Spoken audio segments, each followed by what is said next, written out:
CM Revanth Reddy అధికారంలోకి వచ్చి 2 సంవత్సరాలు దాటినటువంటి సమయంలో రైతులకి రుణమాఫీ చేశాము, రైతు భరోసా కింద 2 లక్షల రుణమాఫీ చేశామంటున్నారు, రైతు బంధు ఇస్తున్నామంటున్నారు. అదేవిధంగా 6 గ్యారెంటీలు అమలవుతున్నాయని చెప్పేసి కూడా చెప్తున్నటువంటి పరిస్థితి. మనతో పాటు మాట్లాడడానికి గ్రామీణంలో ఉన్నటువంటి రైతు, ఇక్కడ వరి పంటని సాగు చేస్తున్నటువంటి రైతు ఉన్నాడు, అదేవిధంగా కూరగాయలు కూడా సాగు చేస్తున్నటువంటి రైతు.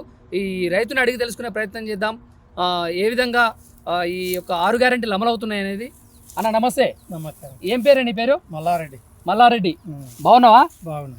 ఏంది మరి ఎన్ని ఎకరాలు సాగు చేస్తున్నావు? 2 ఎకరాలు సార్. 2 ఎకరాలలో ఏమి వేసినవే? ఎకరా కూరగాయలు పెడుతున్నాయి, ఎకరా ఒడ్లు పెడుతున్నాయి. సన్న ఓట్లా అలా ఓట్లా? సన్నే ఒడ్లే. ఇప్పుడు సీఎం రేవంత్ రెడ్డి ఏమంటుండ అంటే రుణమాఫీ చేసినా అంటుండు. రుణమాఫీ అయిందా అన్న మీకు? లేదు సార్, మాకు 1 రూపాయి కూడా రాలేదు. రైతు బంధు పడుతుందా? రైతు బంధు లేదు, రుణమాఫీ లేదు. అయినా నాకు రుణమాఫీ, నాకు అప్పు లేదు కదా. నీకు అప్పు లేదు, రైట్, ఓకే. రైతు బంధు పడుతుందా? రైతు బంధు పడతలేదు. అదేంది మరి రైతు బంధు వేస్తున్నావు? అప్పు లేదు, 2 ఏళ్ల సంది అది లేదు రైతు బంధు. అంటే కేసీఆర్ ఉన్నప్పుడు రైతు బంధు పడ్డదా? కేసీఆర్ ఉన్నప్పుడు పడ్డది. కేసీఆర్ ఉన్నప్పుడు పడ్డది. అంటే వరుసగా పడ్డదా, అప్పుడప్పుడు పడ్డదా? వరుసగా పడ్డది.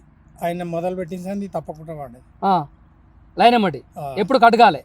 మరి సీఎం రేవంత్ రెడ్డి వచ్చినాక రైతు బంధు ఏమైంది? ఇక ఎవరు అడుగుతుర్రో సార్, మనకైతే తెలియదు. అంటే నీకు ఎందుకు పడట్లేదని? ఇక ఎవరిని అడగాలి మనం? మనకు పెద్ద పెద్ద వాళ్ళు అయితేనేమో దాడుకోవచ్చు. ఇక నేను ఒక రైతును, ఈయనే ఉంటి, ఇక పొద్దున్న లేచి ఇదే పని. నాకు ఇంకేమడుగుతాం? అంటే ఇప్పుడు నీకు గతంలో పడ్డది, ఇప్పుడు పడతలేదు ఎందుకు అనేది అనుమానాలు రాదా? మళ్ళీ ఇప్పుడు ఈయన వచ్చిన సార్ ఇస్తలేరు అన్నట్టుగా ఒక మంత్ అంటారు అంతే. అంతేనా? మరి సీఎం రేవంత్ రెడ్డి అంటుండు కదా, రైతులకు రుణమాఫీ చేసిన అంటుండు, రైతు బంధు ఇస్తున్నా అంటుండు. ఇక ఎవరికి ఉన్నోళ్ళకి చేసిండేమో రుణమాఫీ, కానీ మనకు అప్పు. సరే, రుణమాఫీ అంటే నీకు అప్పు లేదు కాబట్టి రుణమాఫీకి లేదు. రైతు బంధు ఎందుకు వేయట్లేదు? రైతు బంధు లేదు. అదే ఎందుకు? ఇక ఎందుకని? అంటే ఏమన్నా నీ పాస్బుక్ లో ఏమైనా తేడాలు ఉన్నాయా, లేకుంటే నీ పేరు మీద లేదా? పాస్బుక్లు ఉన్న వాళ్ళకి కూడా రాలేదు సార్. ఇప్పుడు ఇంకోళ్ళ పాస్బుక్లు ఉన్న వాళ్ళకి పట్టా నీ పేరు మీద ఉందా? ఉంది. నీ పేరు మీద ఉన్నా కూడా రైతు బంధు పడలే. నిజాలు చెప్పు. నిజం, అబద్ధాలు మాట్లాడదు. అబద్ధం కాదు, అబద్ధం. నువ్వు మాట్లాడేది నిజమేనా? నిజం. అంటే మనకి మన వాళ్ళ నేర్పుతురా? అట్లానే కాదే, ఇప్పుడు ప్రభుత్వం ఏమో ఇస్తున్నా అంటుంది. అదే ఇప్పుడు నేనే అబద్ధం అంటున్నా అనుకో, ఇంకో రైతుని కూడా వాడికి చూడాలి. అట్లయితే తెలిసిపోతుంది. అవును, అవును. ఒకవేళ ఈ రైతు బంధు పడతలేదని నువ్వే అంటున్నావు, వేస్తున్నామనేమో సీఎం ముఖ్యమంత్రి అంటుండు, రేవంత్ రెడ్డి అంటుండు. మరి ఈ ఆయన మాట నిజమా, నీ మాట నిజమా? ఆయన అబద్ధమా, నీది నిజమా? ఇక ఆకాశం నేనే అబద్ధం ఆడుతున్నా అనుకో, ఇంకో రైతుని అడిగితే అప్పుడు నిజం తెలుస్తుంది కదా. అంతేనా? లేకుంటే బీఆర్ఎస్ పార్టీ వాళ్ళు, కేసీఆర్ పార్టీ వాళ్ళు నీతో మాట్లాడిస్తారు ఇట్లా? ఎవరైనా వచ్చి అడిగితే టీవీ వాళ్ళు చెప్పాను. నాకు ఇదివరకు ఇప్పుడు నువ్వే ఫస్ట్. అంతేనా? ఈ ఎవరు నన్ను అడిగింది లేదు, నేను చెప్పింది లేదు. అంటే నేను ఇట్లా ఎవరు మాట్లాడేమని అనలే, ఎవరు మాట్లాడమని కూడా రాలే. ఒకవేళ వాళ్ళు అట్లా మాట్లాడమంటే మాట్లాడతావా? ఎవరు మాట్లాడినా కానీ ఇప్పుడు నువ్వు చెప్పినట్టు నేను చెప్తా, నువ్వు అడిగినట్టు వాళ్ళు అడుగుతుంటే నేను చెప్తుంటా. అంతేనా? అంతే. అంటే ఎవరైనా వచ్చి ఇట్లా రైతు బంధు తీసుకుంటున్నా కూడా తీసుకోవట్లేదు అని అట్లా చెప్తే అబద్ధం ఆడతాం, అబద్ధం అయిపోయి. తీసుకున్నాక తినలేదంటే ఎంత అబద్ధం కదా? వాస్తవమేనా? మరి పడంది రైతు బంధు పడట్లేదు. లేదు. సరే, మహిళలకైతే ఫ్రీ బస్ పెట్టిండు మంచిగా, పెద్దమ్మకి ఇట్లా బస్సు పోవడానికి, ఊరికి పోవడానికి, ఫంక్షన్ పోవడానికి, తల్లిగారింటికి పోవడానికి, అత్తగారింటికి పోవడం మంచిగా బస్సు అయితే పెట్టి పోతుందా? మరి ఇప్పుడు ఆయన చేసింది కానీ అదొక బస్సుదే ఉంది, మంచిగా లేదా? మంచిగానే ఉంది. ఇక అది ఏందా ఎవరికైనా పెట్టేవాల్సిందే, అది పెట్టి కానీ అదొకటి చేస్తే ఏం సక్కదా? మీకు టికెట్ ఎట్లుంటుంది మరి? మనకి ఎట్లా టికెట్ ఉంటుంది. టికెట్ అప్పుడున్నంత ఛార్జీలు ఉన్నదా? మరి ఎక్కువ పెరిగింది కదా సార్, నీకు తెలియదు. అప్పటికి ఇప్పుడు దాకా ఎక్కువ పెరిగింది. మరి పెద్దమ్మ గురించి చెప్పగానే సంతోషం పడుతున్నాం, మరి నీ టికెట్ గురించి అడగానే డీలా పడుతుంది. మనం పోము ఎక్కడ బస్సులో, ఆమె కూడా ఎక్కడ బస్సులో పోనిపోదు, మేము పోయాలనే ఉంటాం. అంతేనా? ఎటు పోయేది? ఎటు పోయేది ఉంటే మా కొడుకు కారే ఉంది, అందులోనే పోతారు, అందులోనే పోతారు. కార్లోనే పోతారా? రైతు రాజు అవుతారా అంటే మరి ఇక అట్లా కష్టం ఉంటుందా రైతులకి? కష్టం ఉండదా మరి? కనబడతలేదా ఈ కష్టం? మాది. ఎన్ని గంటలకు వస్తావు పొలం కాడికి? పొద్దుగాల 4 గంటలకు వస్తా. 4 గంటలకు వచ్చి రాత్రి 8 గంటలకు పోతాం. నీళ్ళు సరిపోతున్నాయా గతంలో? ఇప్పుడు సరిపోతుంది. అప్పుడు లేకుండా కానీ ఇప్పుడైతే మస్తు అవుతుంది. యూరియా దొరుకుతుందా?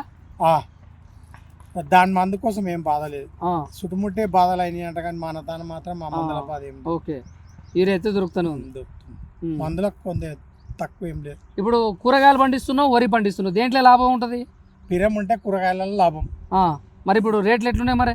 ఏ అగ్గునైనా అంతేనా? 10 రూపాయలు 15 రూపాయల కిలో, 30-40 అమ్మితే మనకు రైతుకు లాభం. ఇక అట్లా 20-15 అమ్మితే ఏం లాభం? కష్టపడ్డ కూలీలే. ఇప్పుడు సన్న ఓట్లకి 500 రూపాయలు బియ్యం బోనస్ ఇస్తా అని అన్నారు. అవునంట అన్నారు కానీ మరి ఆ బొడ్లు అమ్మిన వాళ్ళకి తెలుస్తుంది. వచ్చిందా మరి ఎవరికన్నా మీకు తెలిసిన ఇప్పుడు వాళ్ళకి? నాకు తెలిసిన వాళ్ళు అయితే నేను అడగలే, మనకి ఏం అవసరమైన అడుగుతా. అదే అదేలే. ఇక వాళ్ళ ఆ, నీకు తెలిసిన వాళ్ళకి ఏమైనా పలానా వాళ్ళకి ఒక ఎంకన్నకో పుల్లనకో వచ్చింది అని? అది తెలియలే నాకు ఇంకా. ఇక నిజం అవద్దాం వడ్లు అమ్మిన వాళ్ళకి తెలుసు, నేనైతే వడ్లు అమ్మలే. దాదాపుగా ప్రభుత్వం కూడా అంటుందట మరి రైతు రుణమాఫీ చేసిన అది అని. నువ్వు అప్పు తీసుకోలే? నేను తీసుకోలే, ఓకే. నాకైతే అప్పు లేదు. మరి కేసీఆర్ పాలన ఉన్నప్పుడు ఎట్లుండేనే?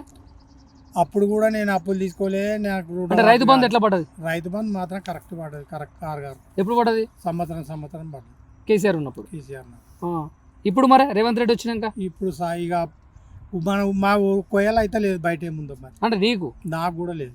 ఓకే. ఇక కొయ్యడంతా లేదు నాకు. మరి ఎవరి పాలన బాగుందంటావు? కేసీఆర్ పాలన బాగుందా, సీఎం రేవంత్ రెడ్డి పాలన బాగుందా? ఇక ఏ ఊళ్ళు వచ్చినా గదే కష్టం చేసుకొని బతికేది మనం. అవును.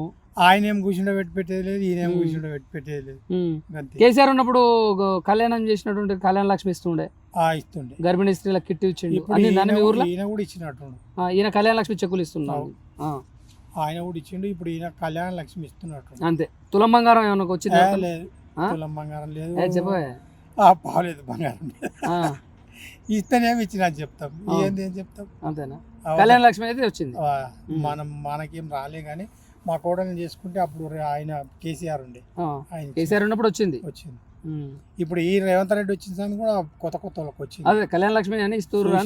నేను కూడా తులం బంగారం మాటలు రేటు పెరిగింది కాబట్టి ఎవరు ఇస్తారు. అంతేనా? దగ్గర 2 లక్షలకు వచ్చినట్టుంది, ఎవరు ఇస్తారు.